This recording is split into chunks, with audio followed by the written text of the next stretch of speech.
Welcome back to the It Starts With You podcast for another amazing guest interview with Debbie Weiss. Debbie, thank you so much for joining today.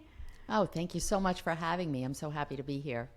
Oh my goodness, I'm so excited. And just before we hit record, if you are watching the video of this, and if you're not, if you didn't know, we also post all of our podcast recordings on YouTube. So be sure to go check out Julie Menden on YouTube to watch the videos. You will get to see Debbie's amazing glasses that we were just talking about. And she has all of these fun frames and it's so on brand and I want you to see it. So make sure you check out the YouTube video so that you can see not only Debbie's beautiful face, but also her glasses and how they are so on brand. Look at that. They come off. It's so genius. It's so genius, these glasses.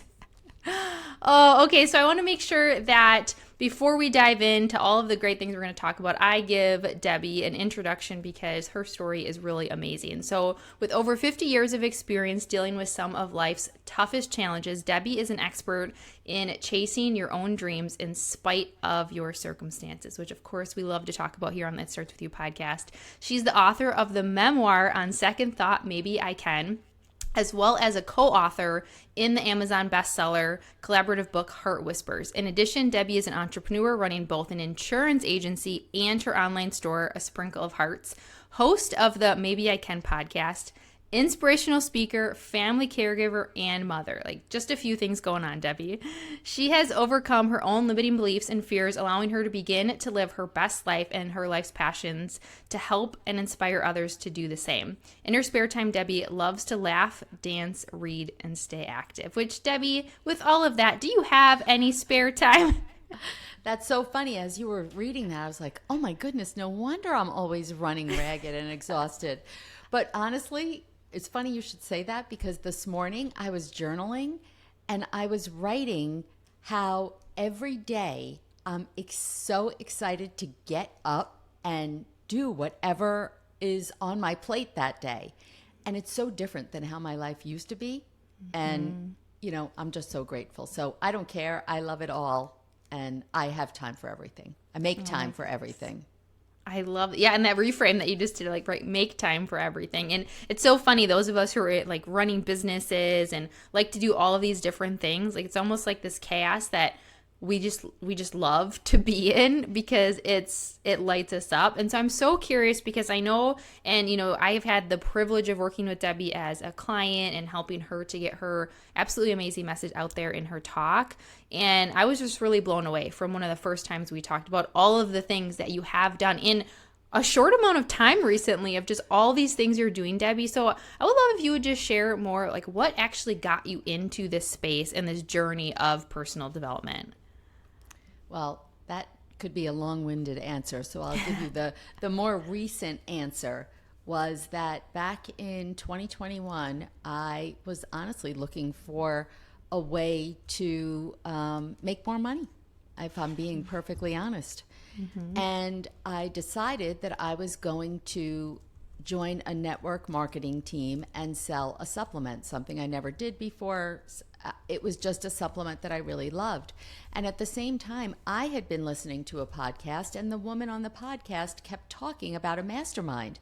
Mm-hmm. I had no idea what it was. I didn't know what a mastermind was. I didn't know anything, but I thought to myself, well, I don't know how to sell this product either.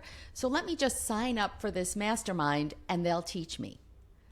I walked into that mastermind, or virtually walked in, right? Mm-hmm. Because it was during COVID. And I was blown away by what was on the other side of the screen. I had no idea that this whole other world existed. And that was in 2021, the fall of 2021.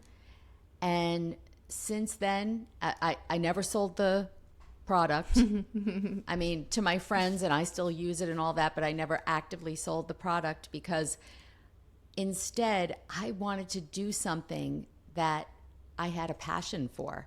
And my whole life, I've had 2 different careers, and they were fine, but I could never say that I had a passion. And I watched all these other people, like yourself, who were doing things that lit them up. And I said, I want to be that person. Mm-hmm. And so I've been on that journey ever since. Oh, it's so amazing. And one of the first times we talked about the mastermind because we met through a mastermind and through connections of a mastermind. And I've met a lot of people the last few years through being a part of masterminds and different networking groups and just the power of those connections. And I remember us talking about that where it's just like, it opened up this whole other world that like we didn't even know existed. And then you start to dive in. And once you're in, you're like all into this world of self-development and personal development and networking and all of this stuff. Exactly. What did it take? What did it take for you to go from, okay, I'm going to join this mastermind, I'm going to see this other side, to I'm going to do this thing? I think I was so inspired and excited that there is something else. There is another way. And I just really, for the first time, listened to my gut. I did things that were super scary. I had no idea what I was doing. I was terrified anytime that I went on a Zoom with somebody on this mastermind because, like I said, I felt like everybody else knew what they were doing, and I had absolutely no idea. Everyone was throwing around terms I never heard before. And I run my own business, but it's just different. It's a different world. But I said, this is it. You know, it's actually part of my journey and part of my story is that I decided I was going to take control. And this was clearly the way that I was going to start taking control. And like I said earlier, I've been on that journey ever since, and I didn't know where it was going to lead me, and I had no idea I was going to write a book, and it's morphed and changed, and it all happened with the help of other people like yourself, other people that I met through the mastermind who are amazing, amazing friends, and they're so good at what they do. And I've had the same business coach since November of 2021, and she's held my hand through all my iterations, and without her I wouldn't be here. Oh my gosh, there's so much I want to dive into, and we're definitely going to dive into your book, Deb, because this is such a huge accomplishment, and I want to hear about that journey. And before we go there, I want to talk just a little more around like putting yourself in those rooms, because the first word that comes to my mind when I think of that is just like this courage to do that, because it is, like you said, you're putting yourself in where you know nobody, and they're saying terms that you don't know, and they're so much further along. And I find so many people, no matter, you know, whether they're looking to grow in their career, they're looking to start a business, they're looking to start something totally different, that shy away from doing that because of that fear of, because they don't want to look dumb or like they don't know what they're doing. So what would you say to somebody if they're listening and they're going, wait a minute, like I want to do that. I want to get myself into a room with people. I want to put myself out there. What would you say to them as the first step to help them do that? Well, first of all, when I did that, I didn't know what I was getting into. So that was probably a good thing. I had no idea.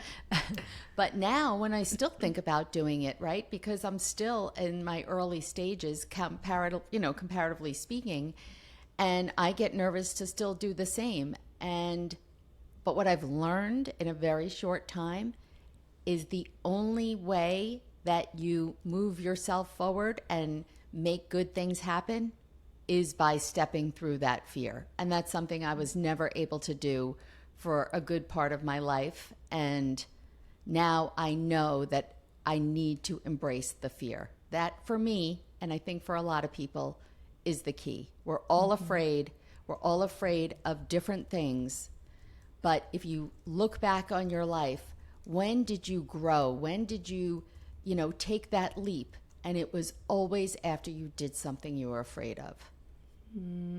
I love that. Okay, so if you're listening, pause the podcast, rewind it, and listen to that again, because that's such an important thing, is that the fear, people aren't fearless. It's not that these people that are doing what you want to do don't have the fear.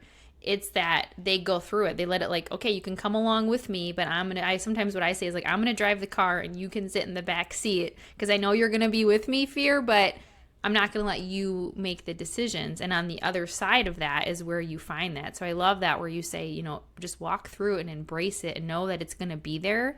And if you're doing something you've never done before, putting yourself around people you've never been around, or doing something you're going to feel it. And that's okay to feel it. It's okay for us to acknowledge that. Absolutely. Oh my goodness. I think now about so many different times, literally trembling in my shoes, trembling. And what always happens to me is right beforehand, when I have to do something I'm so afraid of, I would always say to myself, oh my goodness, how did you get us in this position? Why did you ever agree to this, right? Because you're so nervous that you're scared. But, even though sometimes I would visualize, okay, instead I'm going to make an excuse. I'm going to turn around. I'm going to, whatever it is, somehow gracefully bow out of this. I know I'm never going to do that, right? Because that wouldn't help me. It wouldn't help the people who, are there helping me, or I've agreed to do something. So I have no choice but jump in. And I love that, like, talking to yourself, like, what were you thinking? And then like talking to yourself more and saying, okay, we've got this. We can do this. So how did you go from, like, this, like you said, relatively speaking, it's a short amount of time that you've been in this world and space, and now you have all of these things going, and you just launched your book. Where did the book idea come from, and when was it, and how was it that you were like, okay, I'm taking this from this is an idea, to yes, I'm going to do this thing? So I always tell people, I never dreamt of being an author. Once I stepped into this author world, and I'll tell you how, it seemed like everybody else was always talking about the dreams that they had of being an author, and they always liked to journal, and they always did all these things. Not me. In college, I would say, okay, I'm not going to take that class because I know you have to write a big paper, and I'm not interested in that. I'm a numbers girl, and never crossed my mind. One thing after another happened, and I've had, as all of us have had, a life of different struggles, but I had a message to deliver. And when I stepped through that world, starting with that mastermind, and I realized it doesn't have to be this way, the way that my life was before, I thought to myself, I'm in my 50s and I'm just learning this. I think I'm a pretty smart person. So if so, there must be other people out there who are just like I was. How am I going to tell them? Because once I discovered this and I shifted my thoughts and my mindset, my whole life changed, and I wanted to get that message out there. And so to me, the best way to get it out there was through a book and speaking. That's as many people as I can, possibly reach at one time. So that's where the idea came from. Do you want me to pause, or do you want me to then tell you then what I did? No, you tell us what you did. Okay. Don't want to ramble. So once I got the idea, another time I was listening to a podcast. So all you listeners out there, pay attention, because honestly, my life has been changed by the things that I've learned and the people that I heard on podcasts. So I was listening to a podcast I'm not a regular listener of, just happened to, pick it that day. And a woman was talking about how she helps first-time authors get their stories out there. And I was listening, I liked her. I could just, get that vibe. She was a person that I would gel with. And I thought, if I'm really ever going to do this, because I really didn't see how I was ever going to do it, it's going to be with her help. And that's what I did. I contacted her. I was right. My gut was right. She was the perfect match. And she was launching a 12-week course helping first-time authors write their stories. Oh my goodness. So when was that you, because I'm just trying to think of, like, you're an action taker, Debbie. Like, we think about it, so many people, and it's such a testament to just that you're walking the walk. People will be involved in personal development, I feel like, for years and years and years. and it's just like a checklist item. Like I feel like it's just like, they'll maybe do their journaling or they'll talk about it, but they're not actually changing their action. And we have to put the insight with the action. And so you learning these things, then you put them into action. And I mean, from the time you started in this space to now, it's only been 2 years. I know. So when did you actually join that group to start writing the book? So I joined the group right after my husband was diagnosed with terminal blood cancer. And I thought to myself, okay, this probably doesn't seem like the best timing to do this. And I actually spoke to my therapist about it, and I told her all the reasons that I cannot join this group. Obviously, the timing, taking care of Gary, my husband. I work full-time. I have a full-time career. I was kind of putting that on pause to be able to care for him. And I joined this group. What if there's homework? What if she says, okay, next week you're going to have to come back with, 2 chapters, and I can't do it? What if she makes me read my writing out loud because I have no confidence in my writing? And maybe if any of you remember, back to my era, I don't know if they still existed, those See Dick Run books, that's what it was going to sound like, and everyone was going to judge me. I mean, I had so many fears and so many limiting beliefs running through my head that I just wanted her to confirm that this was not the right time. And of course she said, this is the right time. And she said, it's the right time because you're going to need something else, something for yourself to focus on while you're in this really difficult season. And I just decided I'm going to give it a go. And even when I started in the course, it was like, well, what's your goal by the end of the 3 months? And I thought, I have no idea.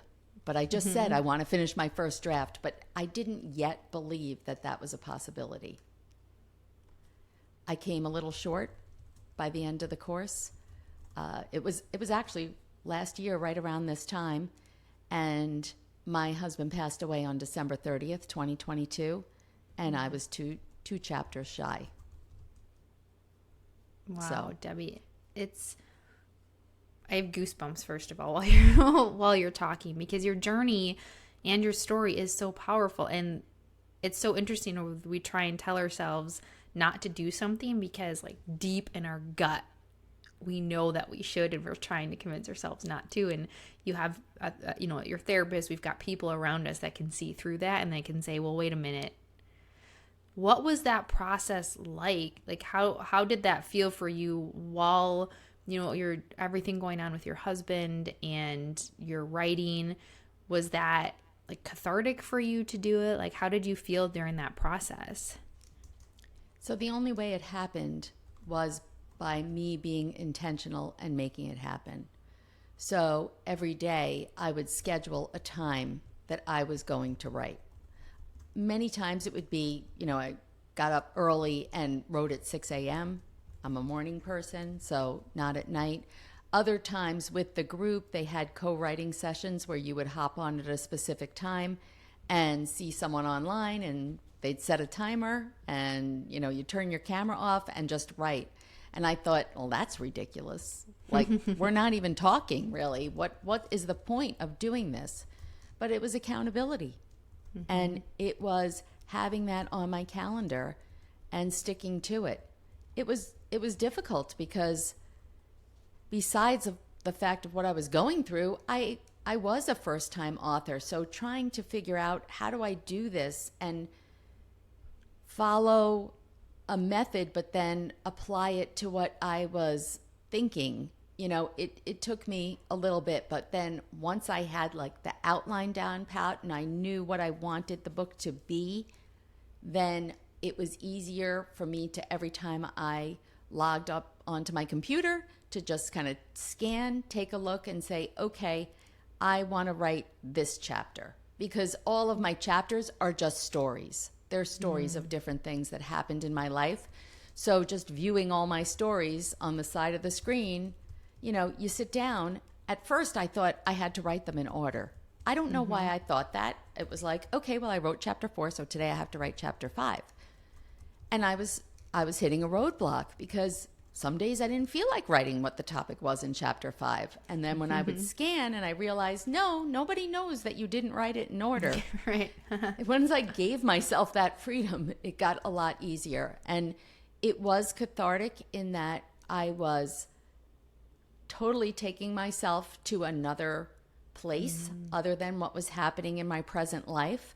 Some of the places that I took myself were difficult because it brought me back to tough times that I was writing about, and I experienced a lot of emotion, but it was different. It was different emotion, and it was very interesting that the whole process was cathartic. Again, having really nothing to do with my husband, just for anybody to write a memoir, it's like, it's your own therapy thing. I couldn't believe sometimes I was crying so hard, like I was right back in that situation from 30 years ago. I was shocked. And when you think, so tell us more about it's a memoir, it's talking about stories of your life.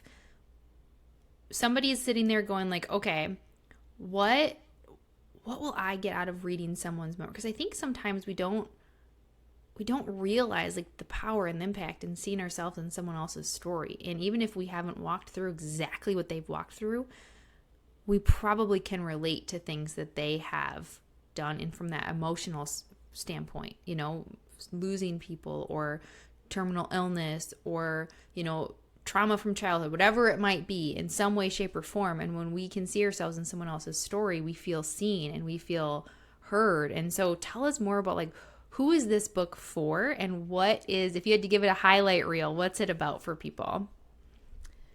It's interesting what you just described because it's so true. And it was actually something that I struggled with when I was first writing the book.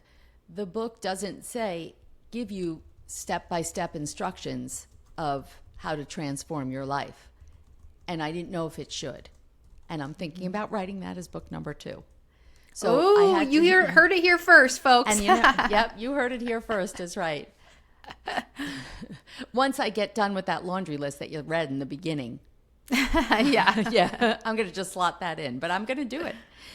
So that was difficult because I was concerned about that. I was concerned, what if people can't relate? So the book is about who I was as a child, describing my limiting beliefs. I've always had a weight problem. Weight has been a very big thing for me, no pun intended, and it continues to be. And I was concerned that people would think it's only for people with a weight problem. But you're right. And I say that in the beginning. Don't roll your eyes and close the book when you see that I've had a weight problem and you think, oh gosh, here's another story about that. It's not that. It's a story about how I had these limiting beliefs, as we all do, and they ruled my life. And as I got older, the stories are how life gave me no choice, or at least I viewed it as no choice, but to step up and grow and step into that fear and slowly transform. What wound up happening was, around the time that I turned 50, I had an aha moment. I had been a caregiver for, at that time, 30 years. My dad had a massive stroke when I was 17, and my parents got divorced, and I was his main caregiver for 30 years. And then my oldest son was diagnosed on the autistic spectrum when he was 2. I have 2 sons, so of course I'm a caregiver just like every other mom out there. But if you have a child with special needs, it kicks it up a lot of notches. And I was going through life like a robot, sleepwalking through my life, all the stress, all the pressure, taking care of everybody else, worried about money, worried about my employees and my business and my family, and nothing about me. There was nothing. I was not an unhappy person. So it's not a description of, oh, my life is terrible. But then the last part of the book talks about how I want to make it seem so easy, but a shift in your mindset, a shift in how you approach your thoughts. I thought all my thoughts were true. I don't know why. Nobody ever told me that's not the case. How you can change your life. So I think, in a very long-winded answer to your question, the book is for anyone who is thinking, is this it? Is there more? Maybe you're a person who says, well, oh yeah, she did it because she had this, this, and this, right? How many times do we do that? Oh, of course she's successful because, oh, look, she had the money, or she had a person behind her, or she had connections. We're always kind of making excuses. What's that doing? It's reflecting a mirror right back to us. So it's for anyone who needs that little push, wants to see there is more. There is more out there for every single person, but it's up to you to figure it out. It's not going to come knock on your door. Oh my goodness. There are so many. I was trying to jot down some of the phrases you said. There are so many just drop the mic moments, Debbie, that you just shared with us about just lessons for every. A couple of things that I really want to highlight, because I really want to make sure people heard you, is stop looking at other people and saying, well, they've have this, or they've been through this, so they're able to do that. I love that you just said, stop making excuses of why you can't do something.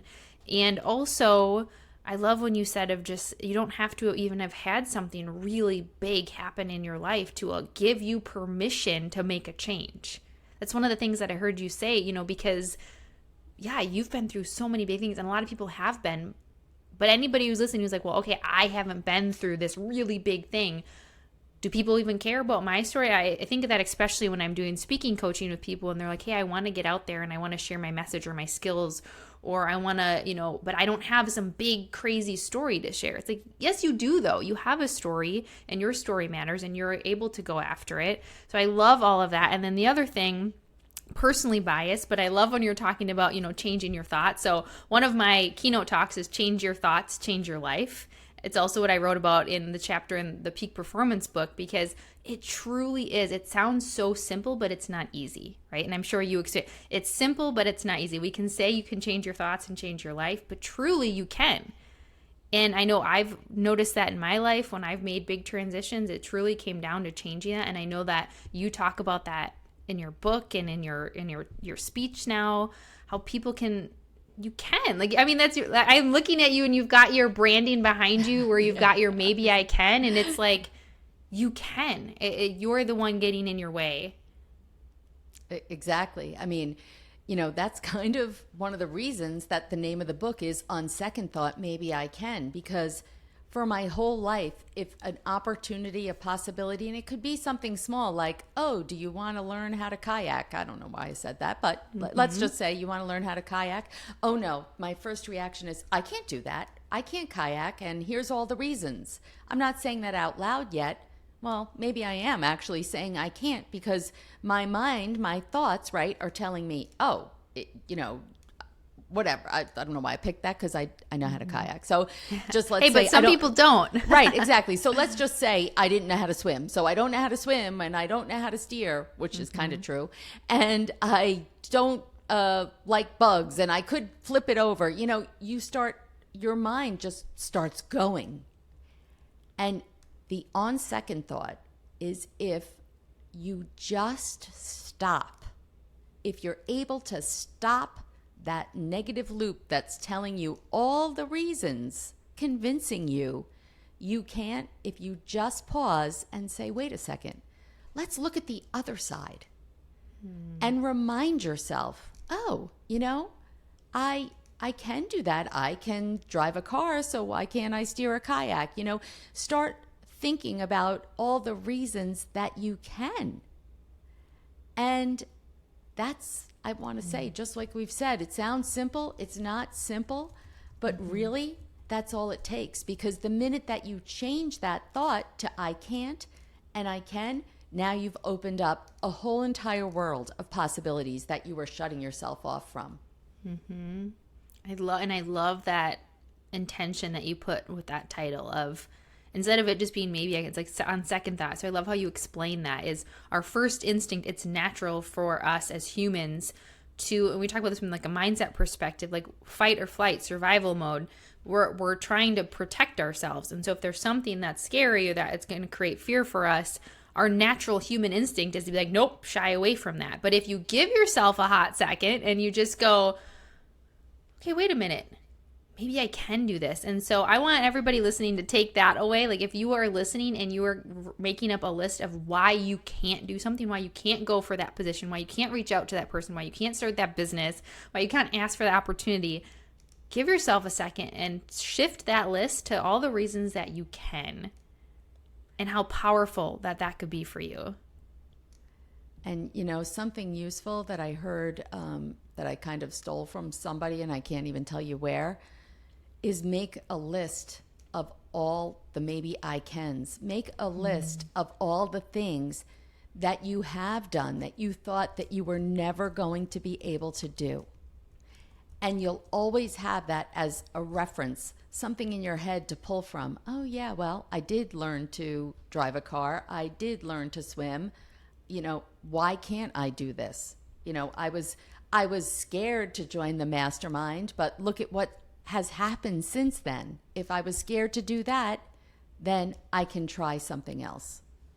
I love it. And making a list too is like the things that maybe you can, I love that we're like point back and reference back to the times that you were scared to do something and it turned out great for you. It led to an opportunity, and then remind yourself like, oh yeah, that's right. It's almost like a, pep talk for yourself and your win list of like, I did this, I can also do this other thing. Exactly. Oh my goodness. Debbie, thank you so much for sharing all of this. I love to end the podcast with the same question that I ask all of my guests. And obviously the name of this podcast is It Starts With You. So in your short words, what does It Starts With You mean to you? It means you are the only one that has the power to change your life. It begins with you, and it begins with your thoughts, and you can do whatever you want.